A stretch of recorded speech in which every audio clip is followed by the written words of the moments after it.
You're listening to The Home Team, the voice of Croatia's sports podcast. Football, Basketball, handball, water polo, tennis, skiing, sailing. you name it, the Home Team has it covered.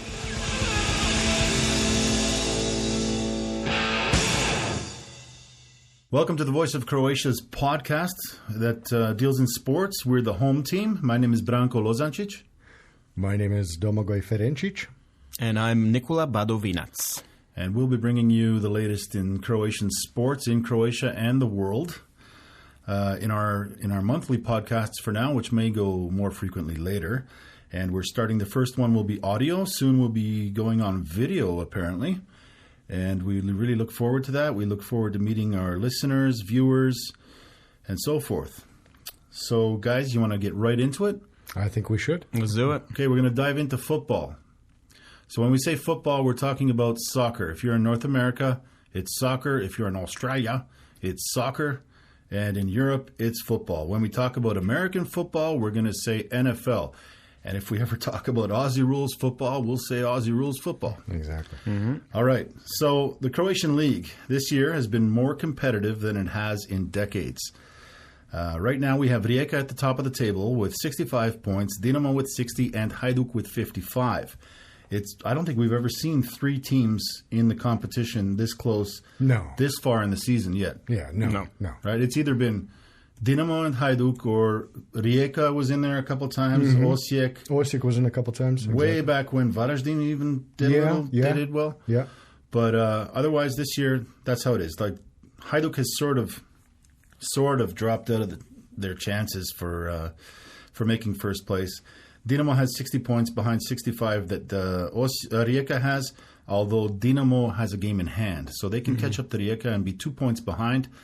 Hajduk has to make up 10 points in the next 7 games if they even want to catch Rijeka.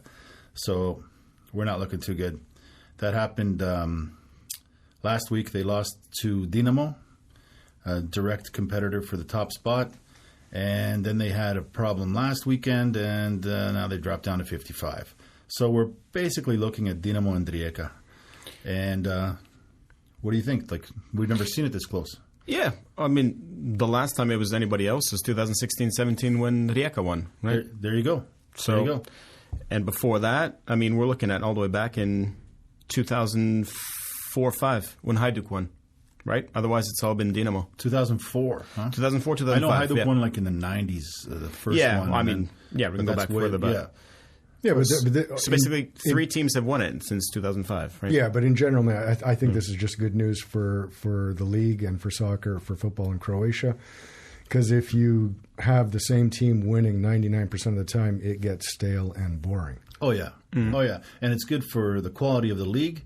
It's good for the players. The more competitive you are, the more competitive the league, the better chance they have to get... Actually, they want to make money, right? So they want to get to a big team, and they want to get a good contract. Absolutely, and it's it used to be previously the system was you were in some team, whether that was Varaždin, Cibalia, Sagest, or wherever, and if you showed some quality, then you would get picked up by Dinamo or Hajduk, and that was your only chance, basically, of getting out to a springboard. Exactly, right? Mm-hmm. If you've got a bunch of other teams that are playing a high quality of football, then your chances of getting out or getting that big contract, which I think is what most players would like to go for, are a little higher, I think. Yeah, definitely. Definitely. We've seen players leave Osijek now. We've seen them leave these 4 teams, Rijeka, Dinamo, and Hajduk. Mm-hmm. And like Rudeš is in the league. Mm-hmm. Okay, they're not doing so great. They have 7 points. But last year, when they just joined the league, or the year before, they were doing quite well. Yeah. And that's good to see, because what's the use if your team is winning every year and you're winning all the games? You might as well not go to the games, right? If there's no competition, what's the use? Yeah, I don't see that where you could possibly get excited as a fan when you know more or less before the season starts the way things are going to work out in the end. Yeah, and then if we take a look at the Croatian Cup. This year, the final is between Rijeka and Dinamo, the top 2 teams in the league. Hajduk was defeated by Dinamo, and Rijeka knocked out Lokomotiva in a game that wasn't so great. But the coach was saying that the pitch wasn't wasn't really what it should be. It was poor quality and whatever. Yeah, okay, but that kind of commentary annoys me because the pitch was the same for both teams. Exactly. Right. So I have a beef with a lot of Croatian coaches over a couple of issues. One is, the wind was in my face, got a piece of dust in my eye, or whatever it is. Sorry, the conditions are the same for you and for the opposing team. The other one is complaining about refs. It's a tale as old as time, though. Yeah, exactly. If you take care of business on the pitch, and that's all you can really, as a fan, ask for, and as a coach, demand from your players. Beyond that, if there's something egregious, you take it up with the league. You don't go out and you file a complaint. Yeah, exactly. There's probably some official channel you do it through, right? Yeah, there is. Yeah. So, but anyway, in the end, we have this year the cup is going to be played in 2 games. So the first one's in Zagreb. Dinamo's facing Rijeka on May 15th, and then the second one is exactly a week later in Rijeka, and then we'll see who wins the cup. And those 2 teams are in the competition for the championship. So somebody might win a double crown. That'll be good to see. Okay, I'm going to make a bold prediction right now. Go for it. Whoever wins the cup will not win the league. Why? Ooh. Call it intuition. By the way, for anybody who wants to put their 2 cents in, feel free to add your 2 cents in the comments below, and let us know how you feel, if I'm right, if I'm wrong, who you think will win. Definitely. Keep us posted. Yeah, if you don't agree with us, put it in the comments below, and we'll address it maybe in the next podcast. Hold on a second. Did you say if you don't agree with us? If you, it's going to be a lot of comments. Or if you agree. Nobody's going to agree with us because everybody's a coach, right? Behind the bar. But if you do agree with us, you can also say something. Keep it clean, and we might mention you on air. Yeah. And, okay, there's one other thing we have to address regarding the domestic league and the cup. Unfortunately, that's violence. Just when we thought it was going away, we had a ugly situation in Split where the Hajduk fans stormed the pitch after the game because they lost to Dinamo for a second time in 3 days. And police pushed them back on the stands. Then they went into the town and they trashed the town and they fought with police. And there was 14 police officers injured. A bunch of people got arrested. Like, we just don't need that. Velimir Zajac said after the game that the Hajduk administration, they welcomed the Dinamo administration well and all that. But he said the violence, like, that's not what Croatian football is. And he said he hopes we can all come together to overcome that. But it's just useless, No, it's absolutely useless, and it's a complete negative on the sport. I would add one thing to what Zajac said. It's not about being, this not being Croatian football. This isn't football. I'm sorry. If you're there to watch a football game, watch the football game. If you want to get into a fight, I don't know, go to a bar, get drunk, and start talking trash to people that are bigger than you. Oh, for some reason, it's a subculture that's attractive to the youth. Yeah.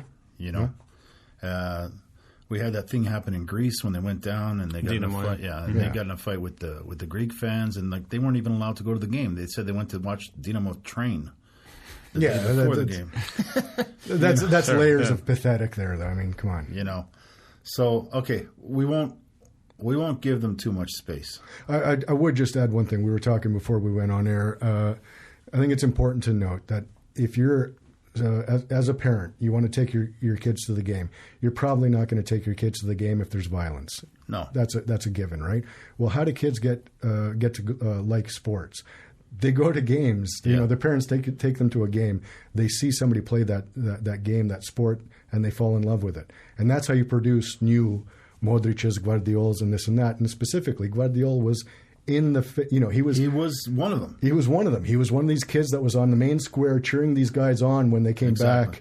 And all of a sudden now he's you don't get from point A to point B without some sort of. Well, we can go without the violence. Let's take a look at the national team when they came in second in the world. What happened at the main square in Zagreb, Banja Lucic? Yeah, exactly. Main square. It was from the airport all the way to the main square. It was the whole city center. You couldn't even get to the main square. Yeah. Mm-hmm. And no violence whatsoever. Yeah. People celebrated, had a great time, welcomed the team home, and there was no violence. So we can do it. Absolutely. We just, I don't know, at the club level, it gets ugly. Yeah, it's, in my opinion, useless and Yeah, unwelcome. it's got to go. Yeah, it's got to go. I don't even want to get into. Well, it did result in heads rolled after that too, right? I mean, was it directly resultant of that, or was it because, the recent losses, right? But the club president for Hajduk and the coach. You mean Jakubusz? Yeah. I'm not sure that he resigned because of the violence. I think he resigned because of the 2 losses. They're basically out of the cup and they're out of the league now. They have a mathematical chance, but it's pretty slim. All right, you're as far as I know, you're a Hajduk fan, right? Yeah, I am. What's your take on that? Then let's call him the GM stepping down because of 2 losses. I'm not sure if the GM's at fault. Yeah, I have a problem with that. You lose 2 games in a season of many games, and all of a sudden you now have to step down because of. Well, I don't know, some moral thing. I don't know. Yeah, to me that doesn't make sense. But I don't really follow the management of the club, and I'm to be honest, I'm not. I'm a Hajduk fan, but I really don't follow it that much that I'm a burning fan. That I'm not going to cry when they lose. Yeah. I'm more of a Croatian national team than anything else. I just think it's a bit of a hindrance. The amount of coaches they've had since they won it last. In 2005, when they won it last, they've gone through 42 coaches. Or this will be the 42nd coach, Do you right? know how many Dinamo went through as well? Has it been 40? It's 30-something. Yeah, it's huge. Yeah. They do it too. Well, that's kind of my point. I started with management. So, okay, you keep rolling over on management. Then you start rolling through coaches. How do you establish some sort of continuity within the team, especially within the starting team, your starting lineup, when you go through 3 coaches in one season? Yeah, well, that's a good question. That's what I mean. It's definitely going to impact the product on the field. Right? Absolutely, Well, right? you've got a lot of these coaches step down on their own for other reasons, which were not really made clear. Suggesting that somebody from outside is dictating who's going to be on the pitch. Yeah. And they don't want it. They don't want to take it. So, I don't know. We don't want to go with that, maybe, because then we're getting into a lot of shady things. But, Yeah. Anyway, moving on. All right. We have the Croatian national team. We love our Croatian national team. True. We love our Croatian national team. And we made the European Championships. We're playing this year in Germany. And we've got Spain, Italy, and Albania in our group. Yeah. I'm going to the Berlin game. I don't know about you guys. I got tickets. I got tickets in the lottery. Actually, my niece got tickets. Yeah. And then she's going to give them up to her aunt and uncle. And we're going to the game. That's sly. I caught that, how you rubbed my nose in that. Well, did you enter the lottery? I did not. You know the joke, right? Well, we'll play the lottery. Exactly, right? Anyway, so we're looking at that this summer, and we're going to be addressing that probably in our next few podcasts. Mm-hmm. And then let's talk about rumors. Now, last week, actually a few days ago, Dinamo took out an ad in the Marca newspaper, which is a Spanish sports page. Mm-hmm. And it's a full-page ad. It has a Dinamo jersey showing the back of it, and it says Modric and the number 10. And then in Spanish and in Croatian, it says hashtag, it would make sense. Yeah. And then Velimir Zajac signed it, suggesting that Dinamo wants Modric back. Yeah. Anybody got a take on that? Should he come? I don't think so. Yeah, my immediate take is no. I think it'd be cool for the league, I guess, because Perisic came back to Hajduk. He's a massive name. He's the most popular footballer probably ever in Croatia, I could say, maybe safely. I think Modric is our top. Yeah, absolutely. okay. Yeah. I think he's all-time top. All-time top. All-time top, yeah. Absolutely. I mean, I don't know. Yeah, his contract expires at the end of June, right, with Real Madrid. Yeah. So he's got to make a choice. He said he's not going to do anything until the season's over. But I don't know. He's probably going to go to Saudi Arabia or for the check. Yeah, I'm not sure about that because I got to be honest with you. He seems like a really well-grounded, very, very normal individual. Yeah. And I'm thinking somebody like that would probably put more emphasis on family than on money. And let's be honest, it's not like he hasn't earned his fair share throughout his career. So I'm not too sure, but I'm also aware that, the kind of contract that you would get in Saudi Arabia is mind-blowing. Yeah. Like it might be equivalent to his last 10 years of earnings. Well, there's also rumors about Miami. owned by David Beckham, and Messi's playing there, so he could get a chance to play with Messi and make big money too. Maybe not like in Saudi Arabia, fair but enough. it's still huge, right? Yeah. Although Modric has a sense of loyalty. Absolutely. And he's very loyal to Real Madrid. He's sitting on the bench. He's not complaining. Yesterday, he went in the 71st minute. He played for 18, 19 minutes. He turned the game around. We're talking about the Champions League game between Real and Manchester City. By the way, Guardiola scored for Manchester. Yeah. And Mateo Kovacic played the entire game for Manchester. And that was he scored for 3-2. Modric came in, and he started the what do they call it, action. Yeah, he was the first pass that led to the goal that made it 3-3. He started the attack, yeah. So he's got a loyalty thing going on, and according to the Marca newspaper again, he turned the game around. They said that Real couldn't keep the ball, but when he came in, he was like a bank. You give it to him, it's like putting it in the safe. Mm-hmm. Well, I think that's been his entire it's his entire career, right? Yeah, he's about ball control and dishing out fantastic passes. He puts people in good position, right? Definitely. To be honest with you, I think that's exactly why he's lasted so long. Because let's face it, he's 38.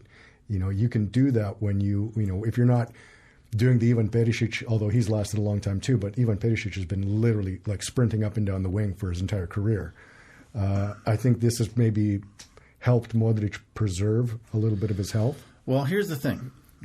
According to the Spanish newspaper, they say that Ancelotti, the Real coach, prematurely demoted him to a reserve player when he maybe did it too early. Okay, he's got quite a few years under his belt, so he can't play a full 90 minutes, but maybe he should have put him in for the whole second half. And maybe we'll see what happens next week in the return match. Yeah, right? yeah. But it seems to me that he's so loyal to Real, he's willing to sit on the bench and go in for 10 minutes. Again, I think that goes back to that family thing. I mean, he's set up there. He's got his family. He's got kids there. They're probably starting school. They're in school doing whatnot. I think it's a little.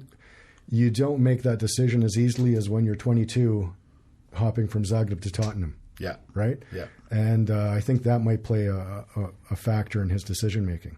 Well, didn't the coach actually offer him a spot on the bench, as a coach? Yeah, I heard. Yeah, they did write. It was written somewhere. There was a rumor that he might. He was offered like a coaching position on the coaching staff. But then there's also one other record he has to break.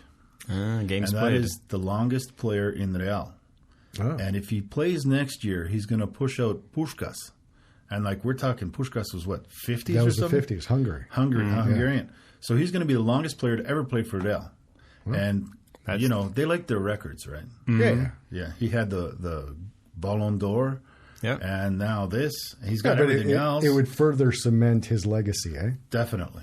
So that's for sure. I could see that, yeah. So we see maybe he stays another year and then he goes to Saudi Arabia and takes the money, or Miami and enjoys the high life. Yeah. I got to just, on an aside, I'd so love to see Modric play into his 40th birthday. Okay. I would love to see that. I think so. Sign a nice little sweet little two-year deal or what? Sure, anything. I wouldn't. I don't even. Again, I don't think money is a concern for somebody like that. But I just think he's such a classy player and a classy guy, and I'd love to see him just kind of, I don't know, put the cherry on that sundae. Yeah, that would be cool. I think he can do it. I don't think he has a problem with the fitness. No, I don't think his so. legs look like two tree stumps. He's so huge. He's like one of the few footballers now that reminds you of Gerd Miller back. Those tree trunk legs. Those Adidas shorts are basically like breaking at bursting at the seams. Yeah, I think he's got the fitness in him. Yeah, there was an Italian, Baresi. He also played for years, and everybody's how old is he? My God. But he doesn't seem like he has a problem with it. And when he goes in, he changes the game.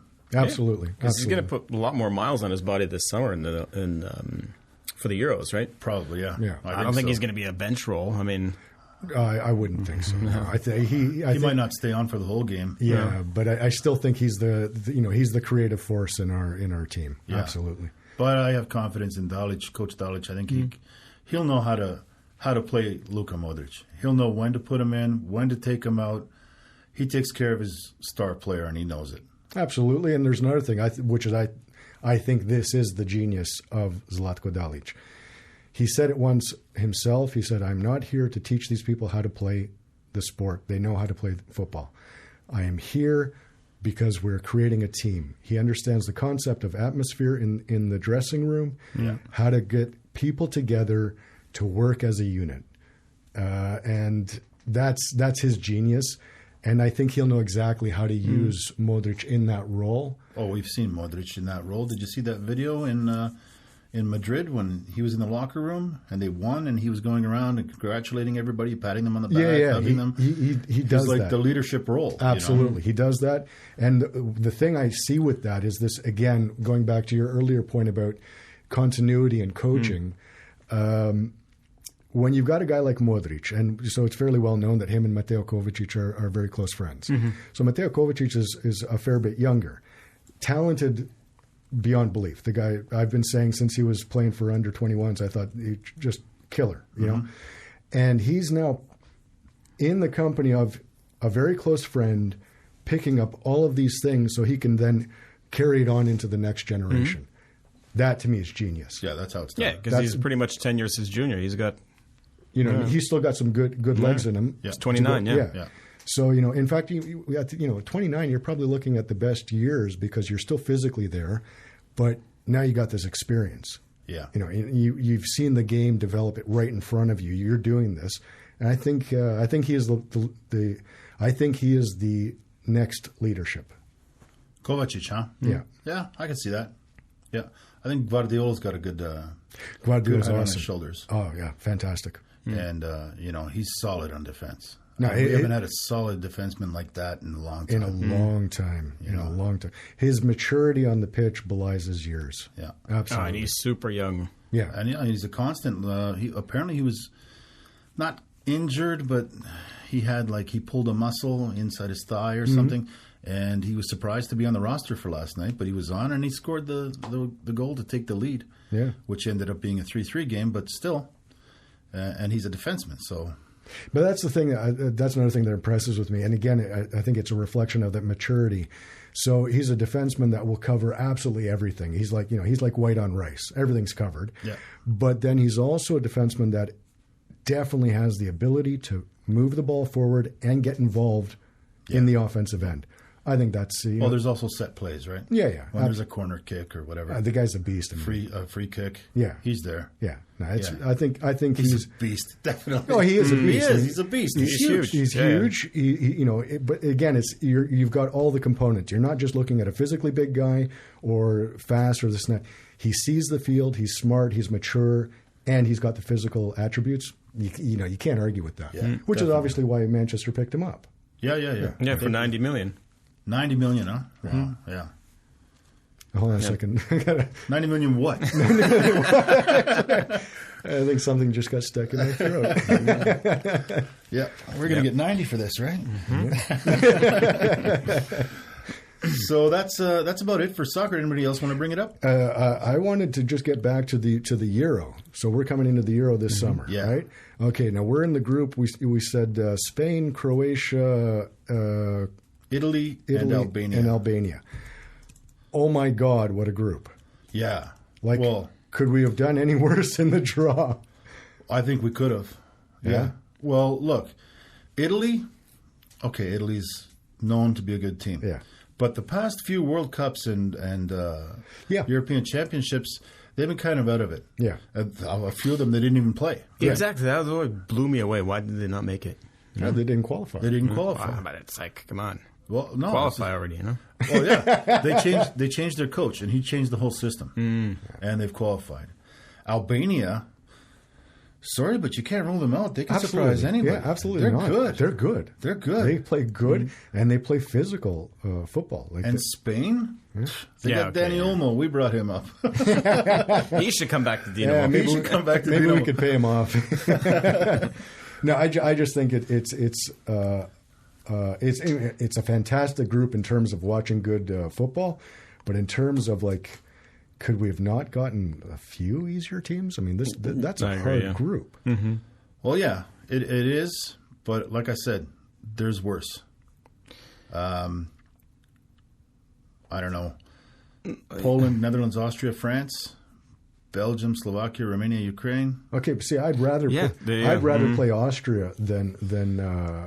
I'm not so afraid of Italy. We tend to do well against them. No, I'm not worried about Italy. We have a tradition of and beating them even when we don't deserve it. Even when we don't deserve it, but we do. To be honestly, I think you could actually put that down to so far we have dominated Italy. If you go back historically, we've dominated Italy.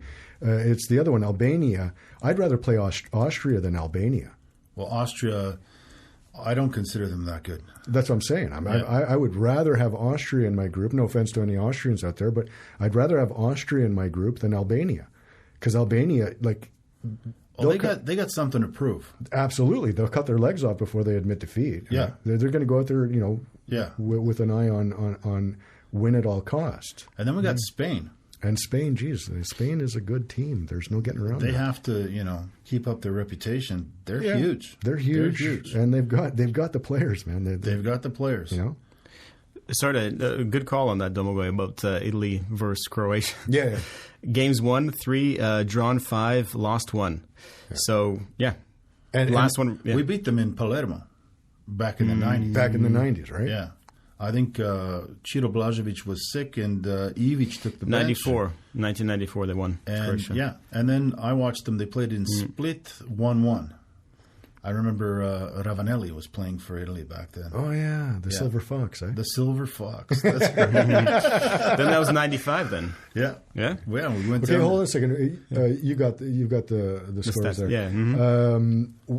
The World Cup where we beat them. Ivica Olic was Japan. Japan. It was 1-2. Yeah. Yep. Yeah. And that was what Ivica Olic was his big breakthrough moment. Right? Yeah, 2002. Yeah. Okay, so at that World Cup, I would argue that was not one of our better. No, we didn't deserve to win that game. Right? They the Italians, I think they should have had a penalty, from what I recall, and we should have not had a penalty. Was there a penalty shot in that game? Can you see that? Don't worry about it. Yeah. But the Italians were mad after that game, and they had right to be mad because honestly, you got to admit it. When you're not good, you're not good. Well, yeah. And on that day, we weren't. Do you know who scored the other goal for Croatia? Ivica Olic. Ivica Olic 73rd minute. Yeah, that was the one. And then 3 minutes later, Rapajic. Rapajic, yeah. Who, by the way, I also thought was awesome. He was good. I loved me some Miki Rapajic. Was my favorite. One of my favorites was Jarni. Sorry, I know I'm going back. Dude, I agree with you. Jarni was solid on the left all the time. You knew you're going to get a good game out of him. You know he's not going to have a bad day. Don't expect more. Don't expect less. And what you should expect is amazing. Absolutely. And two things. Did you ever see a bad cross from Jarni? Well, no. Right? I heard they had, I watched on the British TV one of our games, and those commentators, when you hear them commenting the football in British, like it's a Scottish accent or an English accent, it sounds so cool, right? Yeah, it does. Yeah. And then there's that sweet left foot of Jarni. The two because he was serving at the Schuker from the left side all the time. I have not seen a bad cross come from Jarni. And the other thing, the second point is, Jarni would run the pitch all game. And I have all the time in the world for anybody who's going to literally leave it all on the pitch. I don't like these guys that walk. I will make the analogy. I'm going to get a lot of hate mail from this, but that's what we're here for. Please add your comments down below.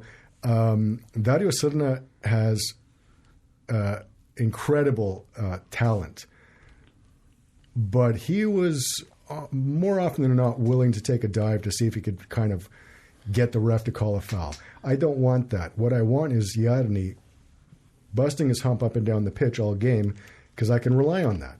And then there's a joke they say Jarni sued every team he played for. He is from that part of Croatia. Right? Now we're going to get hate mail. Now we're going to get hate mail. No, I think Jarni, especially Jarni from that generation, and Slaven Bilic. Oh, Bilic was good. I liked him as a player. Bilic was good. I thought he was fantastic. And I like him actually now. As a coach, I think he's fantastic. I like him as a coach, and I like him as a commentator on British TV. Yeah. Not to mention, he remembers every single thing. He's a lawyer, isn't he? I don't know. Is he a lawyer? I think he is. I know his parents are from down south. Srima by Vodice. I saw him one year. He was at the Easter breakfast in Vodice. But he remembers everything. And there was a German player commenting. I think we were playing Germany, and he was on TV as a commentator. Him and this German, and the German said, "Oh yeah, I played the Croats. I know what it was like. They beat us. I can't remember the score." And Bilic right away said it was 3-0. I know the score. I was there. I played. Yeah, I'm pretty sure the German guy can remember the score too. Oh, of course, he remembers the score. Yeah. Yeah, he's from Split. Yeah. He played for Hajduk. So, anything else you want to talk about soccer, or are we going to touch upon some other things? I think, Nikola, if you want to just give us a quick heads up of what we're looking for in basketball. In basketball, yeah. Basically, we got the NBA playoffs coming up. We got in the East, we have Bojan Bogdanovic for the Knicks. I believe right now they're the 3rd seed. I think there's only 3 games left in the season. On the other side, in the West, we got Ivica Zubac. He's doing well. He had another nice, solid double-double. So that should be fun. Basically, just 2 guys left. 2 Croats. 2 Croats left in the NBA. Okay, fine. Yeah, we got Šamanić in Utah, but they're definitely out of the playoffs. Right. So, yeah, we'll keep an eye on those guys. In the ABA Liga, we got Zadar in the playoffs. They're the only ones making the playoffs, right? From our guys, yeah. They're going to be playing Budućnost, the Montenegrin team. And that's coming up in the next few days. So that's starting. You follow the college football, basketball, right? March Madness just ended, yeah. Any Croatian players that's sticking out in the college? There was a girl. I forgot her name. She plays for UConn. For UConn? Yeah, she set a record, I think, for all-time assists or something like that. She was dominating this year. So I forgot her name. But I'll get that for you guys next time. Cool. Yeah. Cool. All right. I just made a quick little glance for us to look at because we got some things coming up in terms of handball. And probably the key thing is that we've got the Olympic Games coming up, which we qualified for, but we did so under, I won't say odd circumstances, but definitely something new for us, and that is that for the first time we have a foreign, a foreign head coach. Right. And that is, and I don't want to mispronounce this, I probably will, but it's Dagur Sigurdsson. He's a former Icelandic national team player, and he's led the German and Japanese national squads. And, he basically came in and hit the ground running because we had a qualification tournament for the Olympics. Yeah. And we won all 3 games, beating Germany, Austria, and Algeria, I believe. And to my mind, setting aside a couple rough patches, individual parts in individual games, I think it was done with a.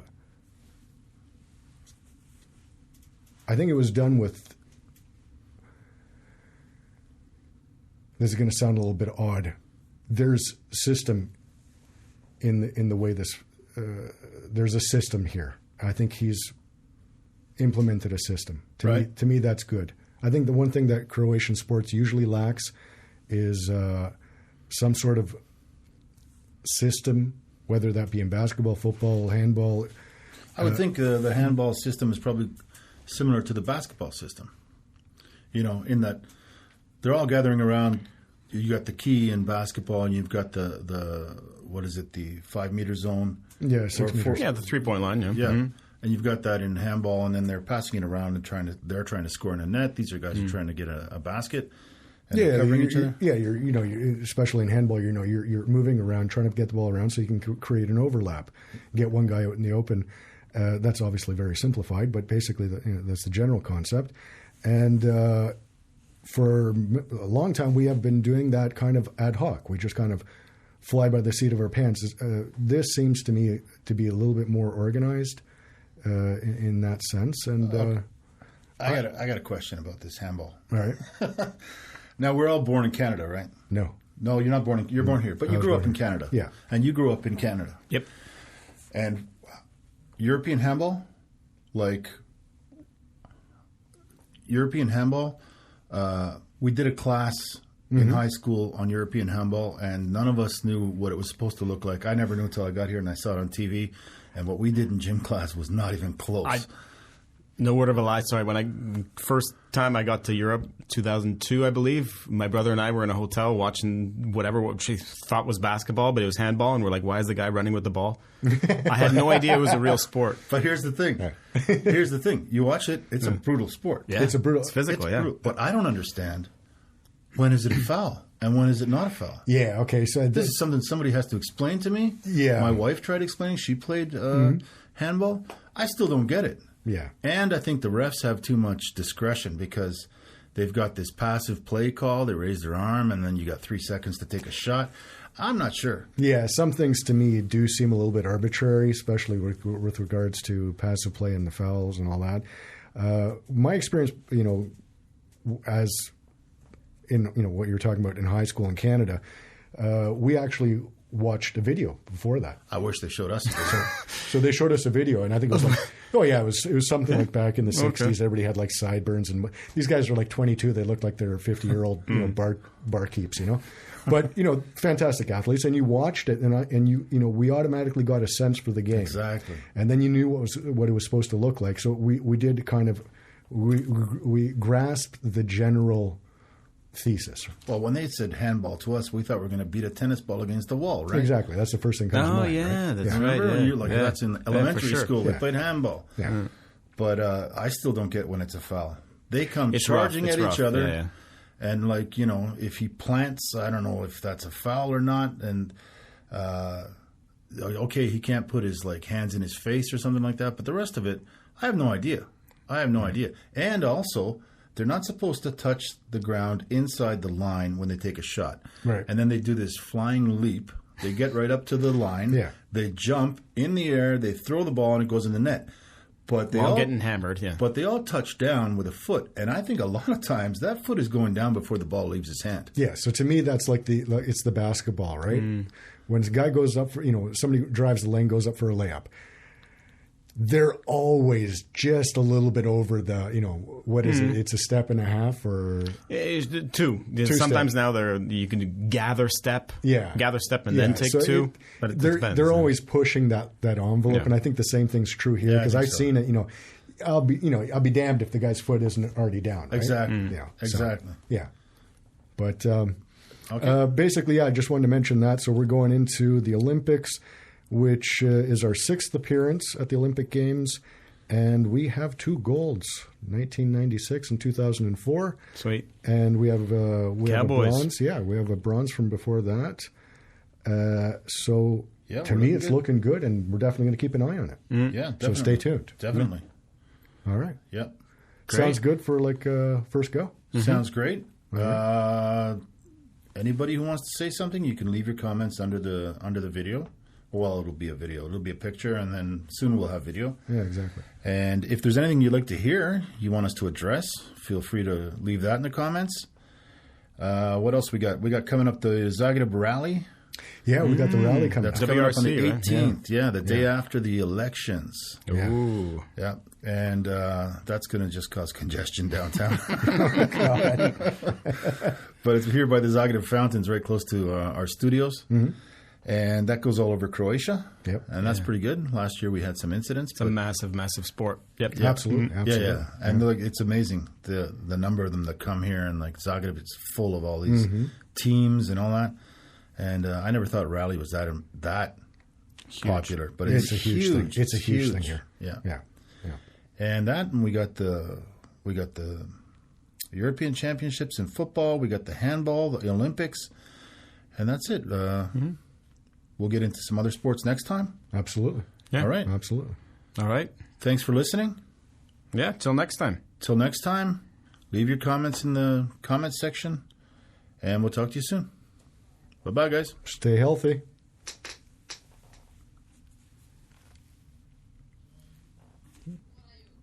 Već smo se predstavili. Okay. Yeah. All right. Može, snimamo? Ne, već smo se predstavili. Yeah, we'll do it again, though. Ja? Još jednom. Jel snimamo? Jel snimamo? Aha. Okay. Može? All right. Thanks for listening. I'm Branko Lozančić. Everybody take care. We'll look forward to being with you next time. My name is Domagoj Ferencic. Yeah. And I'm Nikola. And I'll be here next time. All right. Bye-bye. Ciao. Cheers.